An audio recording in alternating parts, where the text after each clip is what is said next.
सर्व दत्त परिवारास साष्टांग प्रणिपात. दत्त माझा मी दत्ताचा. श्रीपाद श्रीवल्लभ चरित्र अध्याय 21. श्रीपादराजम शरणम प्रपद्ये. श्री दंडी स्वामींचे कुकुटेश्वर येथे आगमन. साधकांची स्थानशुद्धी भावशुद्धी आवश्यक. मी महागुरूंच्या आज्ञेप्रमाणे गुरुचरणांसोबत मांचाल ग्रामदर्शनासाठी निघालो. जात असताना मार्गामध्ये मला श्रीपाद प्रभूंच्या लीला वारंवार आठवत होत्या. अध्यात्माबद्दलचे अनेक विषय मी श्री गुरुचरणांकडून समजावून घेत होतो. श्री गुरुचरणांना मी म्हणालो, विश्वावधानींचा अंश असलेली व्यक्ती माझ्या संस्थानात पुजारी म्हणून आली आहे. असे श्रीपाद प्रभू म्हणाले, ही व्यक्ती महत् भाग्यवान आहे. ती आहे तरी कोण? ती कोणत्या वेळी येईल? यावर श्री गुरुचरण मला म्हणाले, अहो शंकर भट्टा, अनेक शताब्दीनंतर त्यांच्या जन्मस्थानी महासंस्थान होणार आहे असे श्रीपाद प्रभू म्हणाले होते. त्या महासंस्थानात कोणी एक महातपस्वी येणार असल्याचा प्रभूंचा संकल्प होता. त्या महासंकल्पासाठी तरी तो महातपस्वी नक्की येथे येईल. दीर्घकालाच्या ध्यानाने, आराधनेने, पवित्र मंत्रोच्चाराने आणि श्रद्धेने केलेल्या पूजाविधानाने येथील भूमी आणि वायुमंडल अत्यंत शुद्ध झाले आहे. विश्व अंतराळातील दशदिशेतील भावतरंग तिथे नेहमीसाठी प्रस्फुटित झाले आहेत. पवित्र भाव असणारे भक्त तेथील पवित्र स्पंदनांचा स्वीकार करतात. अपवित्र भक्तांना अपवित्र स्पंदनांचा अनुभव येतो.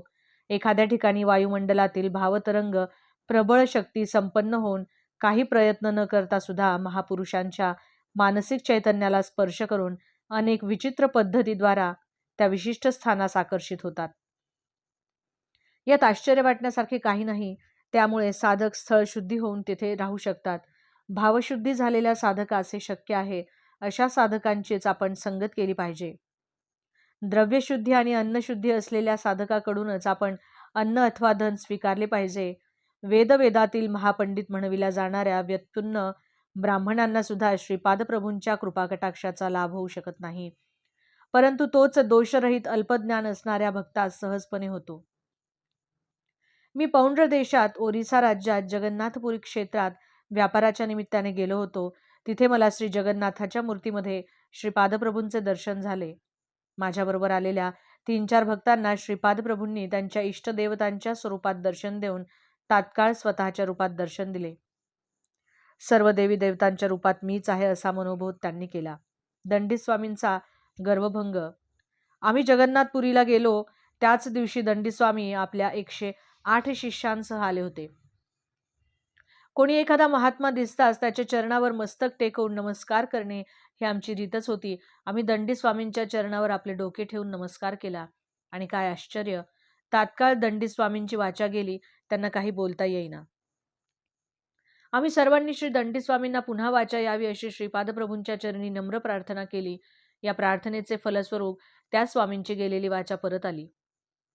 दंडी स्वामींचे शिष्य श्रीपाद प्रभूंच्या शिष्यास पाहून कुतर्काने म्हणाले, श्रीपाद हे शूद्र मांत्रिक आहेत. त्यांचे शिष्य सुद्धा शूद्र मांत्रिक आहेत. त्यांच्या शूद्र विद्येने आमच्या दंडी स्वामींची वाचा जावी असे त्यांनी केले, परंतु आमचे स्वामी समर्थ असल्याने त्यांची वाचा पुन्हा आली आणि ते स्वस्थ झाले. आमचे गुरु श्री दंडी स्वामी श्रीपादांचे खरे स्वरूप जनतेसमोर आणतील. ते पिठिकापुरमला जाऊन श्रीपाद श्रीवल्लभांची शास्त्रचर्चा करून त्यांना पराभूत करून विजयपत्र घेऊन येतील यात शंकाच नाही. पिठिकापुरम मधील प्रजाजनांनी श्री दंडी स्वामींच्या स्वागतासाठी एका महान रथाचे आयोजन केले होते. आम्ही ते ऐकून निरुत्तर झालो. जेव्हा भक्त श्रीपाद प्रभूंना आनंद भावाने शरण जातो तेव्हा ते आपल्या लीलाविधानांनी भक्तांचे संकटातून रक्षण करतात. आश्चर्याची गोष्ट अशी की समस्या निर्माण करणारे श्रीपाद प्रभू आणि त्यांचे निराकरण करणारे सुद्धा श्रीपादच. अशा अनेक अंतर्मय लीला करून श्रीपाद प्रभू सर्व दत्त भक्तांना अनुभव करून देत. काही दिवसांनी दंडी स्वामींनी पिठिकापुरम क्षेत्री प्रवेश केला. माझ्या भाग्यामुळे मी शंकर भट्ट सुद्धा पिठिकापुरमला आलो होतो. श्री बापणाचार्यालू, श्री अप्पलराज आणि श्रीपाद प्रभूंच्या विरुद्ध असणाऱ्या लोकांची पिठिकापुरम गावात कमी नव्हती. श्री दंडी स्वामींनी कुकुटेश्वराच्या मंदिरात जाऊन सर्व देवी देवतांचे दर्शन घेतले. स्वयंभू दत्तात्रेयांचे सुद्धा दर्शन घेऊन ते म्हणाले, येथे असलेल्या स्वयंभू दत्तात्रेयांचा महिमा अपरंपार आहे. असे सांगून पुढे म्हणाले की त्यांचा अवतार श्रीपाद प्रभूंचा गर्व दूर करण्यासाठी आहे. त्या दिवसापासून त्यांनी आपल्या संकल्पशक्तीने कुमकुम, विभूती यासारखे पदार्थ निर्माण करून आपल्या भक्तांना देण्यास सुरुवात केली. पीठिकापुरममधील ब्राह्मणांनी वेदमंत्राच्या गजरात दंडीस्वामींचे स्वागत करून त्यांना कुकुटेश्वराच्या मंदिरात नेले. गावात दंडीस्वामी आल्याची दवंडी पिटवली. स्वतः दत्त अवतार असलेल्या श्रीपाद प्रभूंनी दंडीस्वामींची तपस्या जाणून त्यांना साष्टांग नमस्कार घातला. श्री बापणाचार्यालूंनी दंडीस्वामींचे दर्शन घेऊन त्यांची शरणागती पत्करली. श्री अप्पलराज शर्मा यांना श्री दंडीस्वामींचे दर्शन घेऊन परंपरेनुसार पूजा अर्चा होत असलेली एका काळ्या पाषाणाची मूर्ती त्यांना अर्पण केली. व्यंकटप्पा श्रेष्ठी यांच्या अध्यक्षतेखाली आर्य वैश्य समितीचे संमेलन झाले. या संमेलनात एका ठराव सर्वानुमते पास झाला की कोणत्याही परिस्थितीत श्री दंडीस्वामींच्या अकृत्यांना श्रीपादप्रभू, अप्पलराज शर्मा आणि बापणाचार्यालू सहकार्य देणार नाहीत.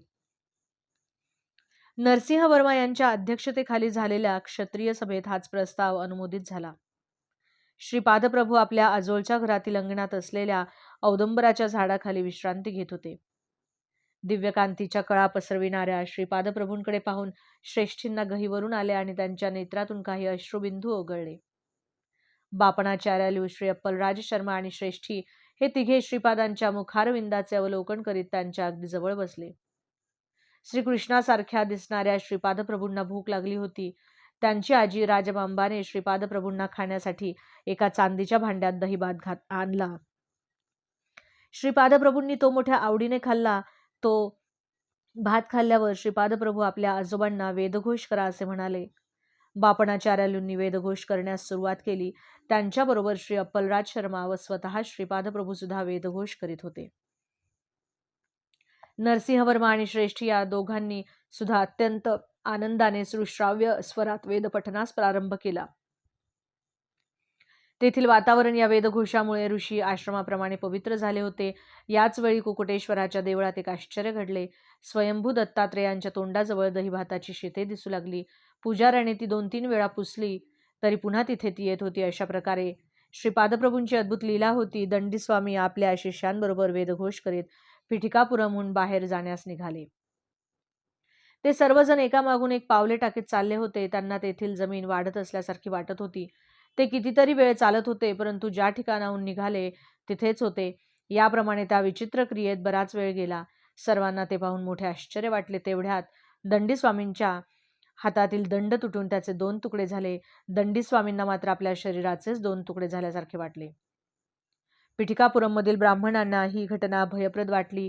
श्री दंडीस्वामींना आत्तापर्यंतच्या अनुभवावरून कळून चुकले होते की श्रीपाद श्रीवल्लभ आपणांपेक्षा कैकपट अधिक शक्तिसंपन्न आहेत.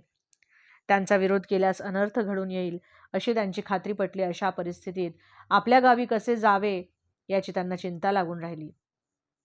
मोहनाश म्हणजे मोक्ष. पीठिकापुरममध्ये अब्बन्ना नावाचा एक गृहस्थ राहत होता. तो सर्व पकडून त्यांचा खेळ करून आपली उपजीविका चालवित असे. तो एकदा बापणाचार्यालूंच्या घरी आला. श्रीपादांनी त्यावेळी वेदघोष थोडा वेळ थांबवण्यास सांगितला. अबन्नाला पोटभर जेवण दिले. नंतर त्यास बोलावून म्हणाले, येथून एक भांडे पाणी घेऊन कुकुटेश्वराच्या मंदिरात जा. दत्तात्रेयांचा एक अवतार त्यांच्या कर्णचरणांद्वयाबरोबर संचार करीत असताना अकारण ज्यांनी त्याची निंदा केली असे महापापी लोक कुकुटेश्वर मंदिरात आहेत. त्यांना मृत्यूनंतर पिशाच्य योनी प्राप्त होईल असे चित्रगुप्ताने भाकीत करून ठेवले आहे. मी चित्रगुप्तांबरोबर संवाद करून त्यांच्या पापांचा परिहार कसा करावा याचा उपाय शोधून काढला आहे. भूमातेने सुद्धा तसा आग्रह केला आहे. तू तिथे जाऊन भूमातेस शांत राहण्याचा माझा निरोप सांग. श्रीपादांच्या दर्शनास उत्सुक असणाऱ्या भक्तांना तुझी संमती घ्यावी लागेल. त्यांच्यावर तू या जलाने प्रोक्षण कर. माझ्या पूर्व आदेशाप्रमाणे तू मादिका सुबैयाच्या घरी जाऊन दहीभाताचा महाप्रसाद सर्वांना दे. अबैया सुबैया वगैरे तिकडेच गेले आहेत. ते सर्वांना बापणाचार्यालूंच्या घरी घेऊन येतील. श्रीपादप्रभू उग्र स्वरूपात पुढे म्हणाले, अहो दंडीस्वामी, एका महान तपस्वी असून किती गर्व केलात. तुम्ही ज्यांची दत्त स्वरूपात आराधना करतात तेच श्रीपाद श्रीवल्लभ रूप घेऊन भक्तांसाठी अवतरित झाले आहेत. त्यांना न ओळखणारे तुम्ही महामूर्ख आहात. तुमचे शिष्यगण सुद्धा तुमच्याप्रमाणेच मूर्ख आहेत. पीठापुरमचे तुमचे नवीन शिष्य अज्ञानी आहेत. तुम्ही आम्हाला काय करू शकता. समस्त सृष्टीचे शासन करणाऱ्या एकमेव सत्ते समक्ष तुमचे अस्तित्वच ते काय. तुमचे सामर्थ्य ते किती. दैवदूषणासारखे महापाप केल्यामुळे तुम्हाला अनेक शतवर्ष पिशाच्य योनीत राहावे लागणार असा चित्रगुप्ताने निर्णय घेतला आहे. अव्याज करुणेने तो मी निर्णय मी तो निर्णय रद्द करीत आहे. मानव जन्म मिळाल्यावर तुम्ही सर्वजण नीच जातीत आपले आयुष्य घालविणार आहात असा आदेश दिला आहे. तुमच्या पापांचा परिहार मी अत्यंत थोड्या शिक्षेतून करीत आहे. श्रीपाद श्रीवल्लभ स्वरूप महाअग्नी समान आहे. अग्निशी खेळल्यास महाप्रमाद संभवेल. माझ्या मायेस किंवा मलाच अभिन्न स्वरूपात जाणले असताना मोक्ष म्हणजे काय असा विचार तुम्ही करता. खरे तर मोहाचा क्षय म्हणजे मोक्ष आहे. कोणताही जीव जो सच्चिदानंद स्वरूपाचा आनंद अनुभवतो त्याची योग्यता पाहून मीच अनुग्रहित करतो. दिव्यानंद परवश्य अशा माझ्या पूर्वस्वरूपी अतीत सुख स्वरूपात राहण्याची इच्छा करणाऱ्या जीवास मी तात्काळ ती स्थिती प्राप्त करून देतो. माझ्या दृष्टीने निर्गुण निराकार सगुण साकार मोक्ष आणि बंधन असा भेदच नाही. प्रत्येक क्षणी असंख्य अशा नूतन लोकांची सृष्टी स्थिती आणि लय यात मी व्यस्त असतो. जीवांच्या उन्नत स्थिती किंवा उन्नत आनंद भूमिकेसाठी काही परिमिती किंवा सीमा नाही. मरणानंतर माझ्या स्वरूपात लीन होऊन इच्छिणाऱ्या साधकांनी माझ्या ठिकाणी अवश्य यावे. त्यांनी किती शतवर्ष त्या स्थितीत राहावे, कोणत्या लोकात त्यांनी पुन्हा जन्म घ्यावा, हे सर्व मी माझ्या संकल्पाप्रमाणे ठरवीन. संपूर्ण विश्वाचा नाटक सूत्रधार असलेल्या मी सध्या साकार रूपात तुमच्या समक्ष आहे. तुम्ही मला सध्या साकार रूपात पाहत आहात. हा आकार नसलेल्या निर्गुण निराकार अवस्थेत असताना सुद्धा मी सर्वदा तुमच्याकडे पाहत राहीन हे सांगण्यासाठी मी साकार रूप घेतले आहे. त्या महाउन्नत स्थितीतून मी तुमच्यासाठी खाली उतरून आलो आहे. महायोगाच्या योगशक्ती लोककल्याणार्थ लोकरक्षणार्थ उपयोगात आणायच्या असतात. लोक म्हणजे केवळ भूलोक नाही, आपल्यापेक्षा कमी म्हणजे नीच अवस्थेत असलेल्या निसहाय्य स्थितीत असलेल्या जीवांना सहाय्य करणे, मदत करणे हा मानवी धर्म आहे. मी धर्ममार्ग, कर्ममार्ग, योगमार्ग, भक्तिमार्ग आणि ज्ञानमार्ग यांचा बोध करण्यासाठी अवतरित झालो. मी धर्माचे मूळ असलेला एकैक धर्म आणि सर्व कारणांचा कारण असलेले एकैक कारण आहे.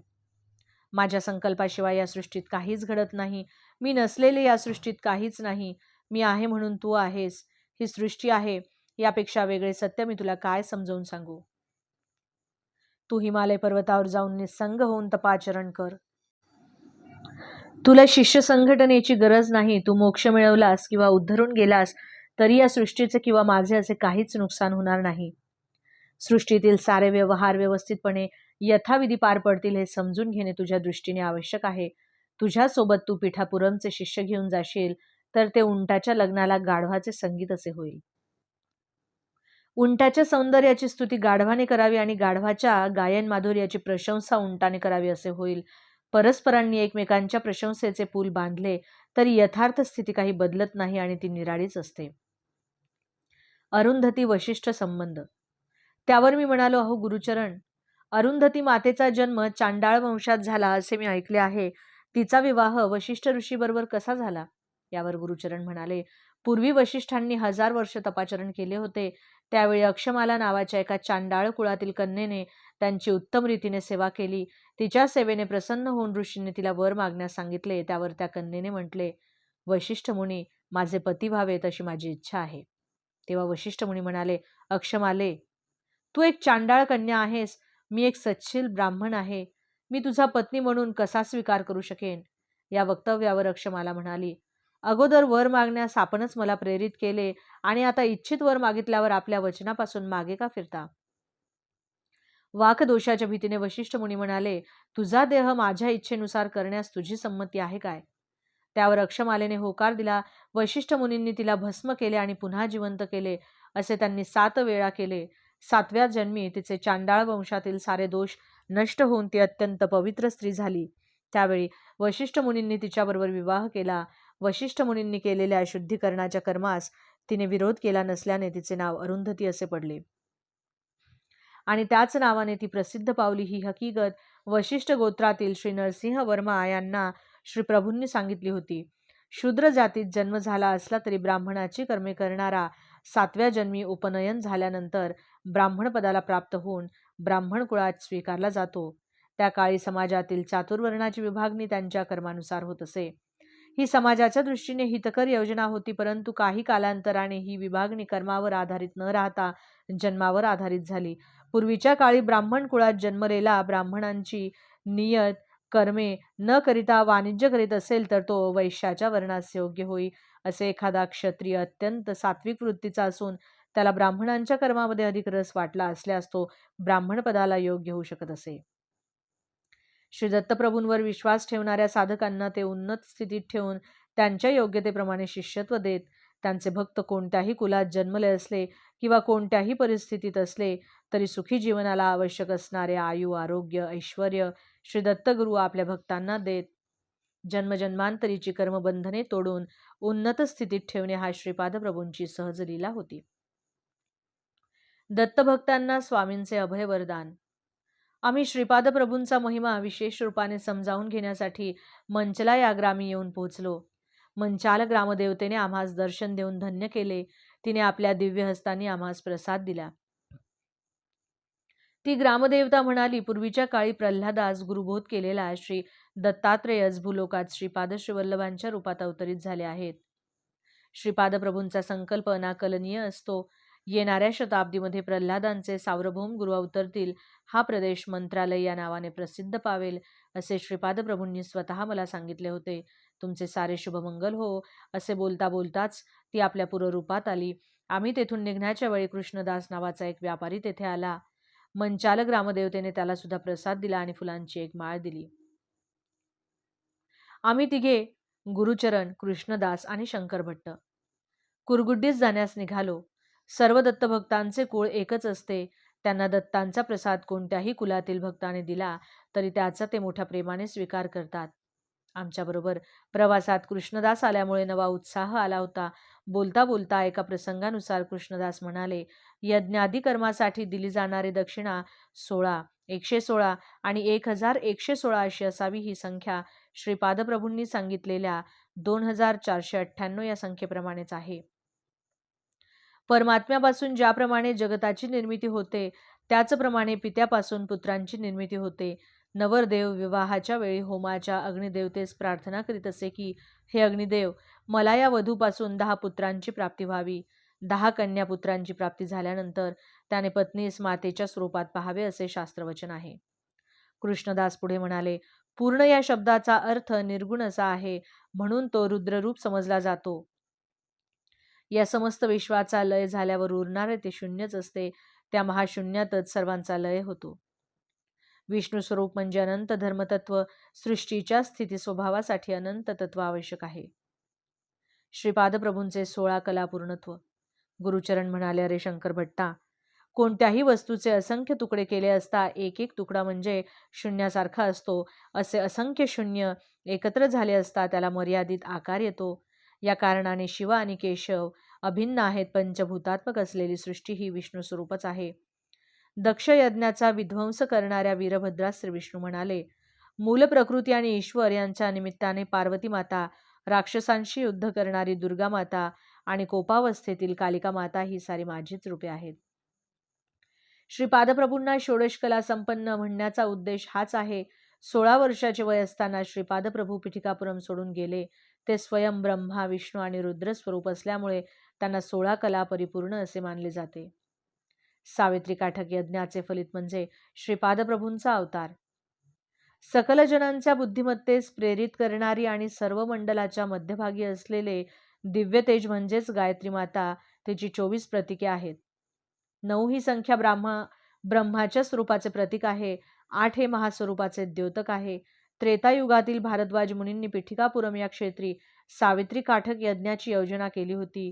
त्यावेळी मुनींनी केलेल्या भाकितानुसार आज पिठिकापुरममध्ये श्रीपाद श्रीवल्लभांचा अवतार झाला. ते शक्ती स्वरूप असून अर्धनारी नटेश्वर आहेत. ते त्यांच्या स्वरूपाने साधकांची बुद्धी आणि प्रवृत्ती वाढवून धर्ममार्गाने जीवन व्यतीत करण्यास प्रेरित करतात. हे त्यांच्या या महाअवताराचे वैशिष्ट्य आहे.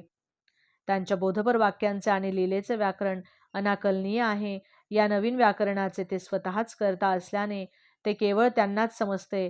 मला शंकर भट्टास कृष्णदासांकडून अनेक विषयांची माहिती मिळाली. यात अनेक नवीन गोष्टींचे ज्ञान झाले. पांडित्यपूर्ण परंतु अहंकारी असलेल्या साधकांना श्रीपादप्रभूंच्या कृपाकटाक्षाचा लाभ होत नसे. कृष्णदास म्हणाले, श्रीपाद प्रभू हे पिपिलिकापासून ते ब्रह्मापर्यंत सर्वत्र व्याप्त आहेत. एकदा नरसिंह वर्म्याच्या शेतात श्रीपाद श्रीवल्लभ आणि वर्मा विश्रांती घेत होते. तेवढ्यात तिथे 2 नाग आले. श्रीपादप्रभूंनी मोठ्या कौशल्याने मारून दूर फेकले. नरसिंहवर्मांना गाढ निद्रा लागली होती. त्यांच्या जवळच अत्यंत मोठ्या आकाराच्या लाल मुंग्या आल्या. इतक्या मोठ्या मुंग्या पूर्वी कधीच पाहिल्या नव्हत्या. त्या चावून वर्म्यांची झोप मोड होऊ नये म्हणून श्रीपादप्रभूंनी त्या सर्व मुंग्यांना मारले. मेलेल्या मुंग्यांचा एक लहानसा ढीग समोर होता. थोड्याच वेळात नरसिंहवर्मांना जाग आली. त्या मेलेल्या मुंग्यांना पाहून त्यांना दया आली. त्यावेळी श्रीपादप्रभू स्मितहास्य करून म्हणाले, राजाला त्याच्या सेवकाचे रक्षण करावे लागते. हा प्रकृतीचा नियम आहे. या अद्भुत मुंग्या निर्माण करणारा एक अद्भुत जादूगार आहे. तेवढ्यात एक पांढऱ्या रंगाची आकाराने इतर मुंग्यांपेक्षा मोठी व कांतिवान मुंगी तेथे आली. ती त्या मुंग्यांची राणी मुंगी होती. तिने मेलेल्या मुंग्यांभोवती एक प्रदक्षिणा घातली आणि आश्चर्य असे की साऱ्या मेलेल्या मुंग्या पुन्हा जिवंत झाल्या आणि निघून गेल्या. श्रीपादप्रभू मंद हास्य करून म्हणाले, या मुंग्यांच्या राणीला संजीवनी शक्ती प्राप्त असल्याने तिने सर्व मुंग्यांचे रक्षण केले. अशा प्रकारच्या अनेक विस्मयकारक गोष्टी या सृष्टीत आहेत. ते वर्म्यास पुढे म्हणाले, तुमची इच्छा असेल तर प्रतिक्षणी मी तुम्हाला अनेक लीला दाखवू शकेन. तितक्यात नरसिंहवर्मांचे लक्ष मरून पडलेल्या 2 नागांकडे गेले. त्यांना पाहून ते चकित झाले. ही सुद्धा श्रीपादप्रभूंची लीला असल्याचे त्यांना जाणवले. श्रीपादप्रभूंनी एका नागास कुरवाळले आणि दुसऱ्याला आपला दिव्य पाय लावला. ते दोन्ही नाग जिवंत होऊन श्रीपादप्रभूंना एक प्रदक्षिणा घालून निघून गेले. ते नाग कशासाठी आले, श्रीपादप्रभूंनी त्यांना असे का केले याबद्दल त्यांना विचारले तेव्हा ते म्हणाले, राहू ग्रहाचे बळ नसल्यामुळे जीवांना अनेक संकटांना तोंड द्यावे लागते आणि त्यांना बंधनात असल्याचा अनुभव येतो. यालाच काही लोक कालसर्पयोग म्हणतात. राहू हा सर्व देवतांची आदिदेवता आहे. या प्रकारे येणाऱ्या संकटांचे निर्मूलन कसे करावे हे कोणीही जाणत नाही, परंतु मी त्या सर्वांचे दोष दूर करून त्यांना सुखसंतोष मिळेल अशी योजना करतो. आम्ही कुरगुड्डीला क्षेमपूर्वक येऊन पोहोचलो. श्रीपादप्रभूंचे मंगल दर्शन घेतले. त्यांनी आम्हास हसतमुखाने आशीर्वाद दिले. श्रीपाद श्रीवल्लभांचा जय जयकार असो. दिगंबरा दिगंबरा श्रीपादवल्लभ दिगंबरा. अवधूत चिंतन श्री गुरुदेव दत्त.